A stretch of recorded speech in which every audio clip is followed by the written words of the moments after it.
In the name of the Father, of the the Son, Father, of the the Holy Son, and the Spirit. Holy Amen. Spirit. Amen. Come, Holy Spirit, fill the hearts of your faithful and enkindle in them the fire of your love. Send forth your Spirit, and they shall be created, and you shall renew the face of the earth.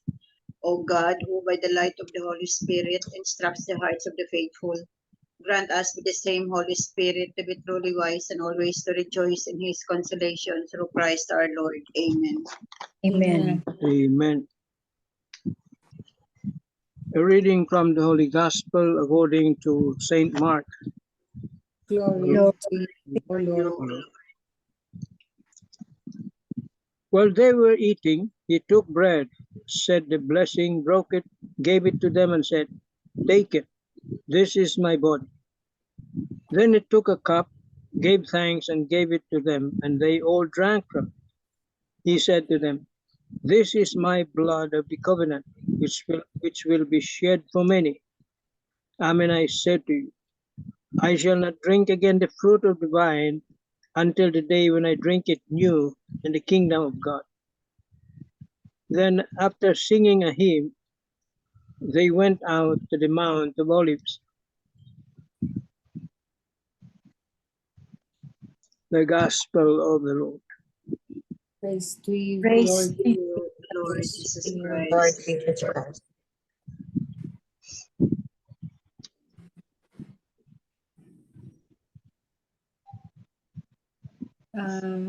Tita Lynn, may we have the 3 pointers? The 3 pointers for today's gospel. Number 1, Jesus warns us against leading others away from God, especially the innocent and the young who have an openness and eagerness for the truth of God.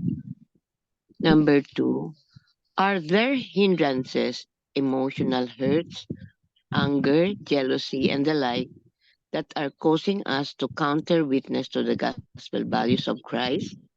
Number 3, if we do, then we are each called to manage our emotional baggage in God's ways. An example, by seeking counseling and by praying for God's healing graces and the strength to forgive others more fully. Amen. Amen. Thank you. Thank you very much, Tita Lynn. So we noticed, no, today's, today we have two gospels, no? One is from Mark 9:41 to 50, which is common. I think almost all of the Catholic churches dito, Holy Mass ngayon is ito ang gina-follow. The other one, no, we will discuss the other gospel, no, according to ano nga isa, Mark, the same din Mark, oo. Mark. Gospel according to Mark. So maybe Tita Bel, if you have the second gospel, no, it's very nice also to discuss both gospels. One gospel is yung kay Tito Manny na we are celebrating the feast of Jesus Christ, the eternal high priest. Priest. Oo. Please go ahead, Tita Bel. Maganda. Father Tito,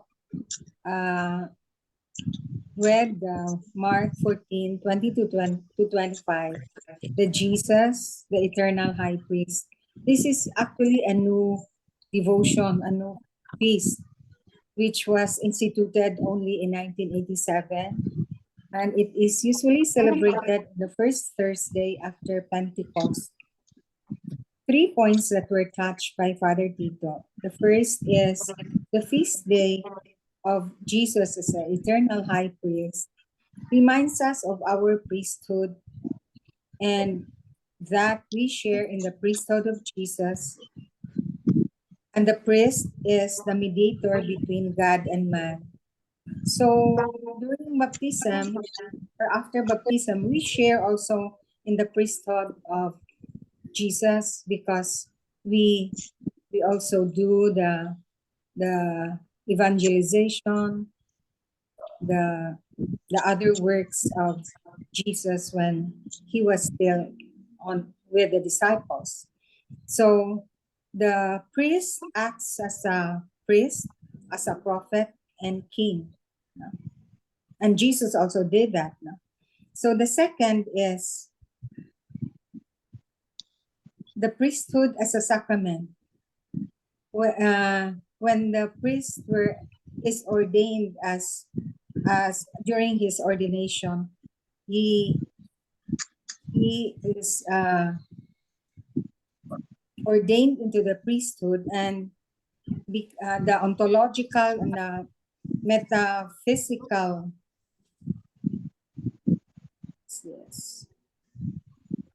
transformation of the priest occur, no? And happens, and they act as a mediator between Jesus and man. So there's the outpouring of the graces of the Holy Spirit, and the ministry and the stewardship. Are given to the priest, especially the gift of the Holy Mass. So Father Tito said that we should pray for them. We should pray for our priests, that they will be our models, and they will really be true in their ordination, their vow of poverty, obedience, and chastity. Since they act in persona Christi, they act in the name of Jesus, especially during the Holy Mass. No? Actually, during the Holy Mass, according to the homily of the priest in the Redemptorist Church this afternoon, it's not really them who there, but they're just the representative of, it's really Jesus who is there during the Mass. Then the third point, as high priest, they act as models, as model of all believers, us as the believers, the church, the laity. Amen. Amen. Amen. Thank you very much, Tita Bell. So, I strongly suggest and recommend na we set one day a week to really pray for all the religious, especially the priests, because You have a prayer, right? we in a You Holy have the prayer. Rosary group meron. Okay, You sent us the other day, but or yesterday? yesterday Yesterday. I shared the very Mm. nice prayer, no? Mm. A We will prayer pray of once a week. you do pray once a week for the priest because it's so critical, no? The number of Catholic priests is really declining because nobody wants to be a Catholic priest, number one. Number two is I don't know for what reason, no? Maybe more evangelization of Catholic faith siguro we need to do because as I have mentioned this before, no, na there is a place in California, no, siguro mga remote places din na only one priest for 8 churches, for 8 parish, only one. So So what day will we choose? Saturday? We have Thursday sa Soldiers of Thursday? Mary. We do Because pray for for Thursday priests. is the chaplet of Saint Michael. Medyo Because So Monday is Divine Mercy, Tuesday is Saint Hannibal and Saint Anthony di Padua, Wednesday is Mother Perpetual Help, Thursday is the chaplet of Saint Michael, Friday is Santo Niño. We'll make it Saturday na lang, the priest. depende kung paano ninyo ma-squeeze paano natin ma-squeeze ang schedule natin and prayer. But and then pray the one that I sent. sent, Saint Therese of Lisieux, prayer for priests. Si Saint Therese mismo ang nag-create ng prayer na ito. Brother Manny, Brother Manny prays, every day sa namin. Every day Monica. sa Yes, kabila. Saint Yeah. Monica is Brother Manny, yes. Yeah, Prayer for priests. prayer for praise. And The prayer, same ba? Saint mhm. Therese of Lisieux? Tita So, Lynn? Brother Manny? Brother Manny? Opo, Yung prayer mo for priest, ano yun? Saint Therese. Marami kasi naman prayers eh. marami Ah. doon ko nakukuha sa Pieta. Download niyo yung Pieta. Nandun. Marami yan. Pero, marami dyan, Pero itong Saint Therese, no, at least na ano ko na ba? At parang 2 paragraphs lang. Oo. And i-insert na lang natin ang prayer for vocation. Ang kay Saint Hannibal and Saint Anthony, ang ano nila is send, O Lord, holy apostles into your church. Yun din prayer for the priest din yan for more vocation. So let's really we strongly promote this prayers for the priest, for their protection, for their healing. We will pray this mamaya ang Saint Therese prayer for the priest, because it's a beautiful prayer talaga, and we love our priest, no. He is the representative persona Christi, especially during Persona Christi. especially during the Holy Mass, no, and the own mediator of Christ and us, ang mga pare. So let's really pray for them. And then secondly, no, I was saying about this second gospel, na beautiful gospel din, no, na it's Mark 9. Ang isa Mark 40, ang isa is Mark 9:41 to 15, no, na it is better for you to enter into life with one hand than with two hands to go unto Gehenna. Gehenna is hell. So maganda din ang gospel ngayon, no, na I'm going to read briefly, no. Jesus said to his disciples, anyone who gives you cup of water to drink because you belong to Christ, amen, I say to you, will surely not lose his reward. Whoever causes one of these little ones who believe in me to sin, it would be better for him if a great millstone were put around his neck and he were thrown into the sea. If your hand causes you to sin, cut it off. It is better for you to enter into life maimed than with two hands and to go to hell. So this gospel is also very, very touching gospel, and with the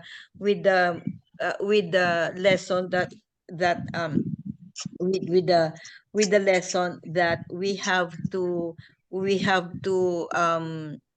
cut off everything that will give us sin, that will cause us sin. I'm going to read to you from Catholic Mom. Tita Bel, no, mayroon ka dyan from Catholic Mom. Please read the Catholic Mom because it's also very beautiful. I still have to look for it for a while. Very clear from Catholic Mom. Jesus is very clear in today's gospel. Sin is serious. It's so serious, in fact, that it can cost us eternal life with him. Even worse, if we cause someone else to sin, it would be better if a great millstone were put around our necks and we were thrown into the sea. Oh, that's terrible. There's nothing fun, cute, or frivolous about it. In speaking with his disciples, Jesus talked about cutting off our hands or feet, even losing an eye, if that's what is necessary to keep us from sinning. Maybe if we reframe that, it could be helpful for us today. If a TV show is causing you to sin, turn it off. If a book is causing you to sin, stop reading it. If your phone is causing you to sin, put it away or delete the apps. If a friend is causing you to sin, stop hanging out. Oh, so you unfriend your friend if he causes you to sin. Jesus is very clear. Sin is serious. It has consequences and wreaks havoc on our souls. It's much better to do without whatever or whoever is causing us to sin than to try to live with it, manage it, or contain it. It's got to go. Sin is so serious, in fact, that Jesus gave us a special way to deal with it. Though the sacrament of reconciliation, not only can we receive the grace of forgiveness for our sins, but we can also be reconciled with God, with each other, and within ourselves, even gaining the grace to resist sinning again. For treating those deeply rooted sins, this could also mean regular visits with a spiritual director or counselor as well. The important thing is to recognize where we are sinning, to do something about it, and thank God for giving us a grace to do both. What sin do I need to cut out of my life? And let us pray. Lord Jesus, thank you for your never-ending compassion and willingness to forgive. Help me to turn away from sin and more towards you. This is what Father Father Danny always pray for Always us. say, Always say, dear Lord, let us love you more and more. Help us to love you more and more. Amen. Amen. Let me add a little bit, no. The Lord speaks of the foot, no. About cutting off the hand first, because the hand is an organ by which you reach out and grasp things, no. Ito, to reach out and grasp things. The soul is meant for union with God, but instead we have reached out to creatures, grasping at finite things with all of our energy. So hand is made for helping, for helping. And then the next one is the Lord speaks about the foot. No, the foot is an organ by which we set ourselves on a definite path. We are meant to walk on the path that is Christ. Ito. And then we are designed to seek after and look for God. Have we spent much of our lives looking in all wrong places, beguiled by the beauties and enticements of this world? And are we willing to pluck out our eyes spiritually, to abandon many of the preoccupations that have given us pressure? So, very, very, anong tawag dito, we can correlate this to our modern life, no? Bakit cut off ang hand?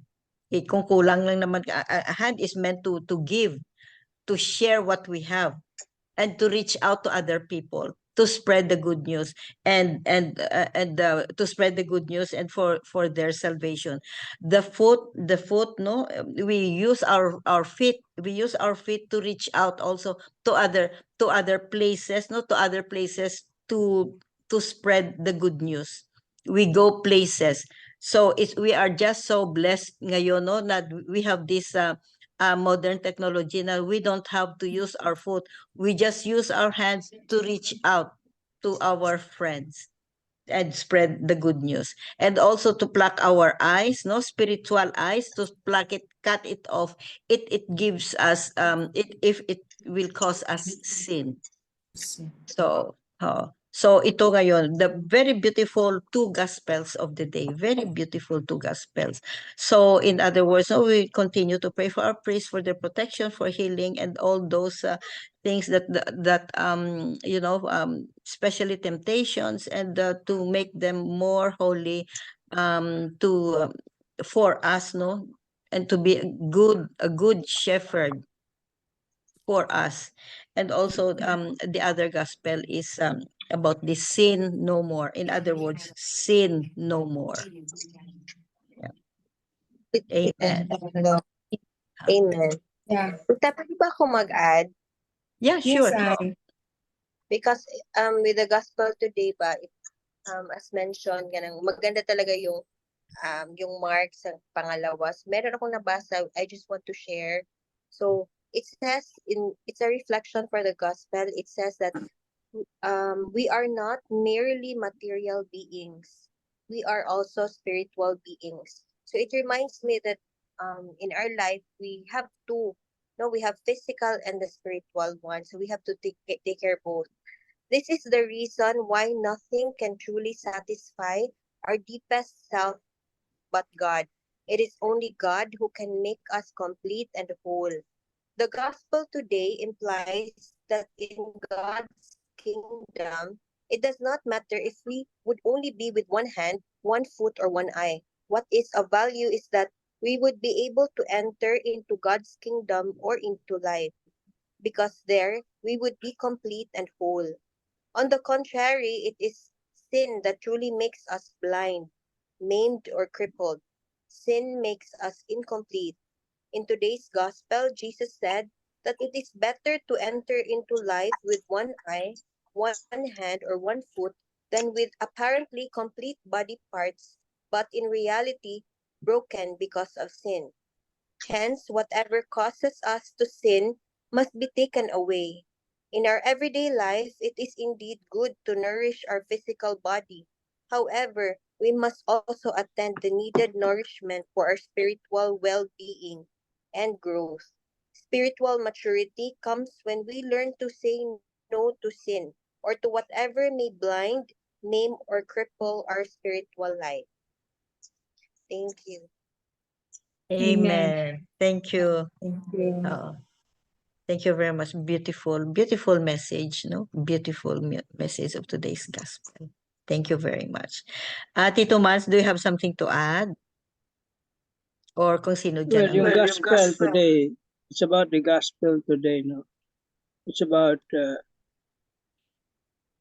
Jesus, the eternal high priest. Sabi nga, if there are no priests, walang simbahan. Di ba? Walang magmimisa eh.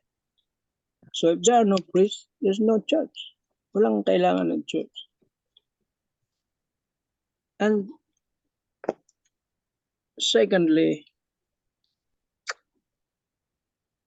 we share in the priesthood by virtue of our baptism. We share in the priesthood of Jesus.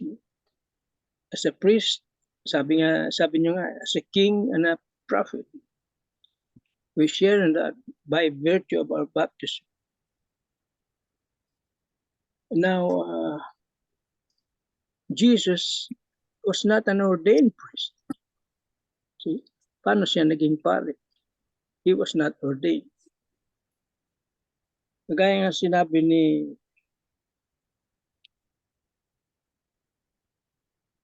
Tita Bell, he is acting as a mediator between us to the Father. Yun ang role niya. That's why he came to this world, mediator. And a priest in the Mass acts as a mediator to God. See? An ordained priest, mediator rin siya, kagaya ng ni Jesus.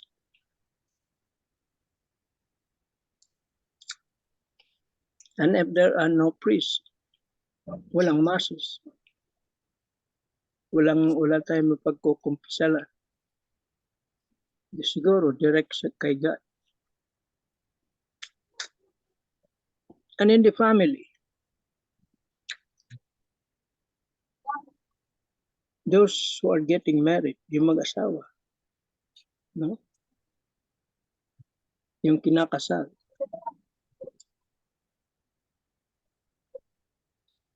They're ministers. It's not the priest who is the minister. It is the husband and the wife, the two, the man and the woman. The priest there is merely to say the Mass. And ano pa ba yun? Magsasign ng contract or what. But the husband and wife, they are the ministers. They are the priests in at their homes. That's why we call it a domestic church, yung home. And they act as the priest there. Domestic church na yun. Now, the problem nowadays, very few get married in the church. Hindi po pwede yung civil lang. Walang blessing ng Panginoon. It must be in the church if you are Catholic. And there are many who opt not to get married in the church. Live in. Yun ang nangyayari ngayon. Live in na lang. So,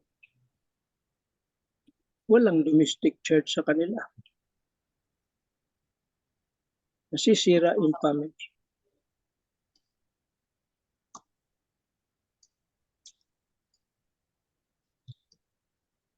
What more with this bill being debated on by Congress about the ano ba yan? Ano bang bill yun? Divorce bill. Divorce. Yeah. That makes it worse. Divorce. And there are only, I believe there are only 2 countries and not those that doesn't have divorce yet.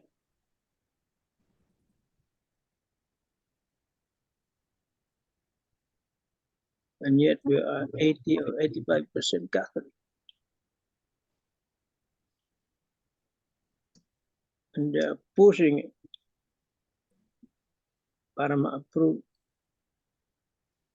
That's a danger.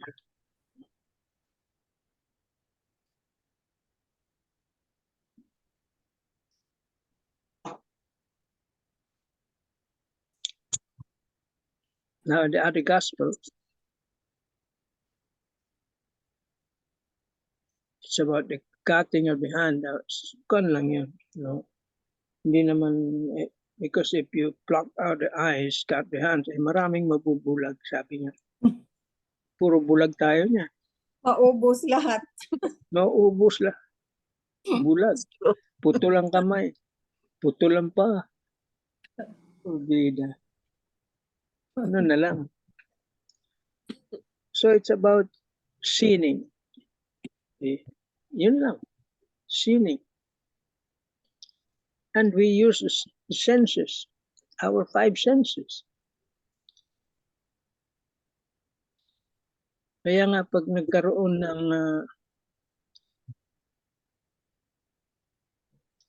yung ano ba yun? Anointing of the sick.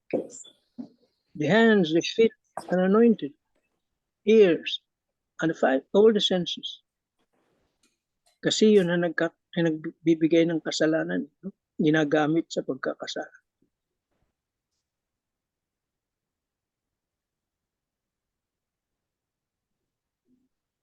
So it's about sinning.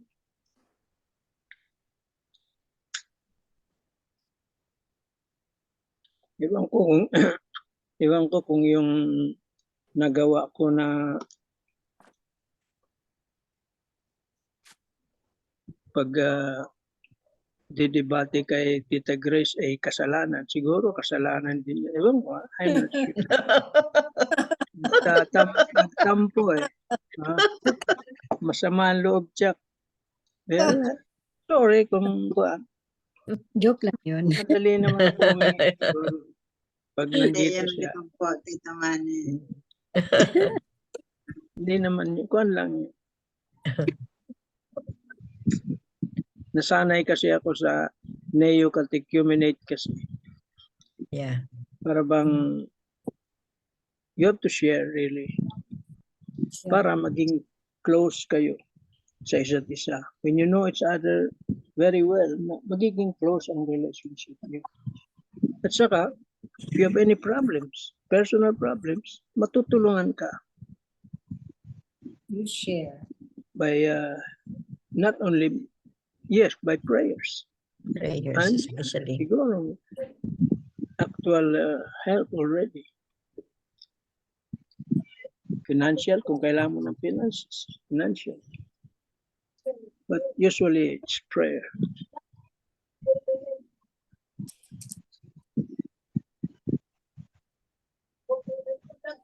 Amen tayo dyan. Amen. Amen. Thank you very Amen. much, Tito Manny. Discussing both gospels. Very nice. All Oh. right, here. Yeah, Tita Course, maybe you have something to Good say. evening. Good evening. Good evening, everyone. Hi. Mm. Okay. Kasi today is the feast of Jesus Christ, The high the priest. eternal Eternal. priest, Priest. the eternal high priest. Okay. So, ano ang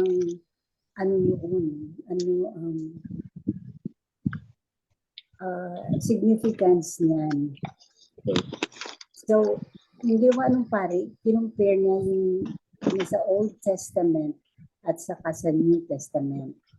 Sabi niya, in both cases, ang ginagawa kasi ng pari, sabi niya, is mediator siya or go-between. Go-between siya sa kay Yahweh in the case ng Old Testament, kay Yahweh at saka the chosen people, yung Israelites. Yun. Tapos sa ngayon, go-between ang pari sa God the Father at saka yung faithful. Pero hindi pari actually ang gumagawa noon, si Jesus. Kasi in-institute niya yung Eucharist niya, no? Yung Holy Eucharist. So, sabi niya, dun sa Old Testament at saka sa New Testament, basta mag-offer ka, there are two things that have to be present. Two things that have to be present. And this is the sacrifice and the meal that you share. So, sa Old Testament, ano ang sacrifice doon? Nang una, di ba, yung dugo ng lamb na ipinahid sa hamba ng mga pintuan ng bahay ng Israelites para hindi mapatay ang firstborn son nila. Diba? Noon, yung sa Egypt, ng ganyan kasi. So, diyan pati, yung aside noon ay, diyan nag-umpisa yung word na Passover. The Passover of the Jews ay kasi pag mayroong dugo ng lamb, yung iyong hamba, the angel of death will pass over your house. Lalampasan, pass over your house. So yan ang pinanggalingan ng word na Passover na hanggang ngayon sineselebrate ng Jews. Yung Passover, feast ng Passover. So, ano ang ginawa doon? Ang order kasi doon ni Moses, ang turo sa kanila, sabi, ilagay niyo yan. Tapos, yung lamb na kinuhanan nyo ng dugo, dapat katayin yan. Tapos kainin. Share with everyone. Dapat maubos yan. Ganon. Everything should be eaten sa gabing iyan. Walang ititira. So you have to be inclusive about it. Sharing the blessings. Ganon. As much as you can. Kasi may mga tao na hindi kayang bumili ng lamb, nakakatayin, pero may mga firstborn son sila. So, ano ang gagawin mo doon? Then you share. Bigyan mo sila ng dugo, nung tupa na papatayin mo, and then you share with them the meat, yung ganon food.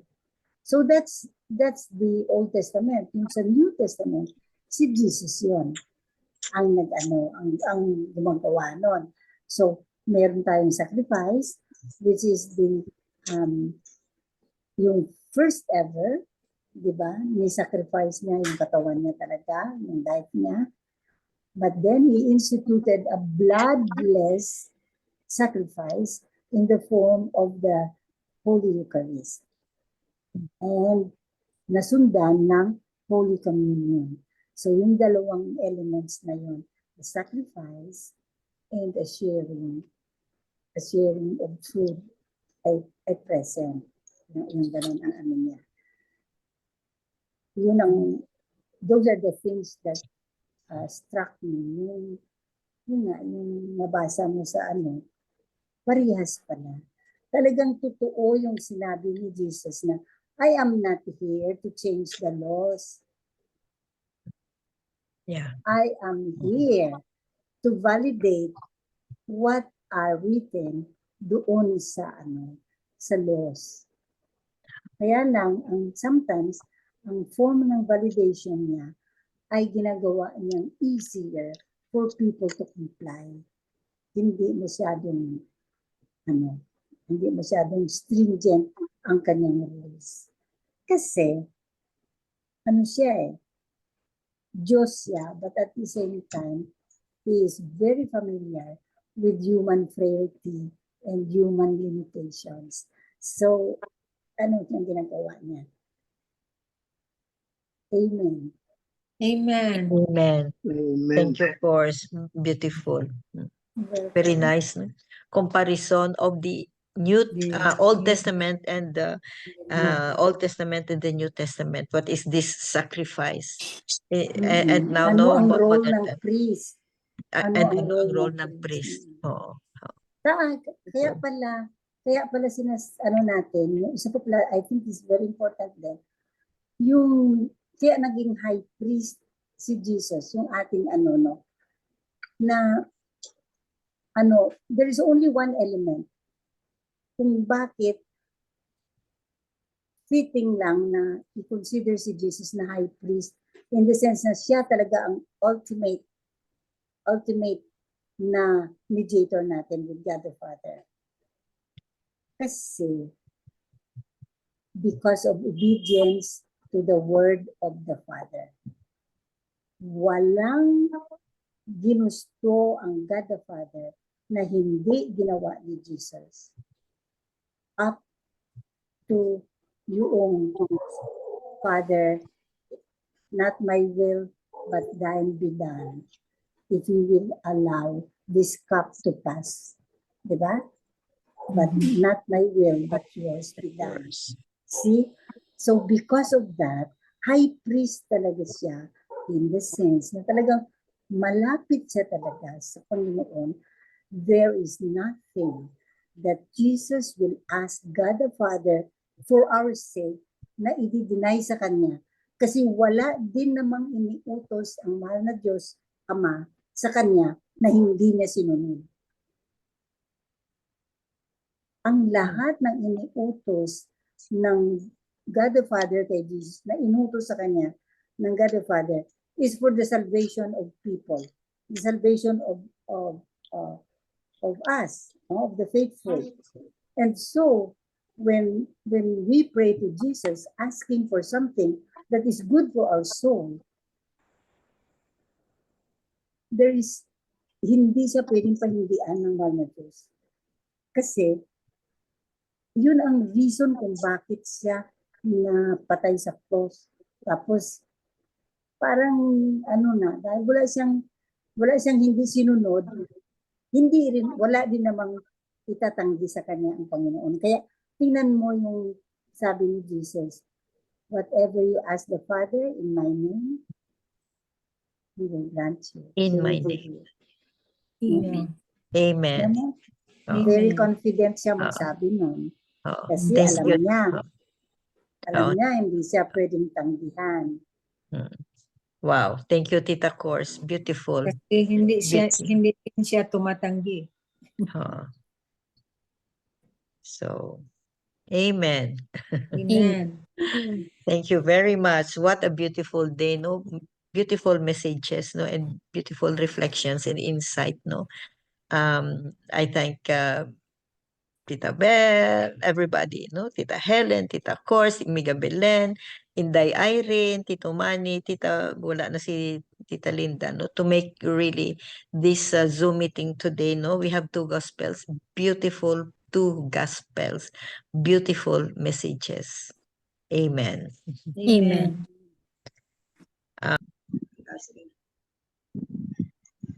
O Jesus, eternal priest, keep your priests within the shelter of your sacred heart, where none may touch them. Keep unstained their anointed hands, which daily touch your sacred body. Keep unsullied their lips, daily purpled with your precious blood.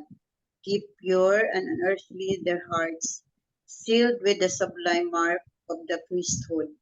Let your holy love surround them and shield them from the world's contagion.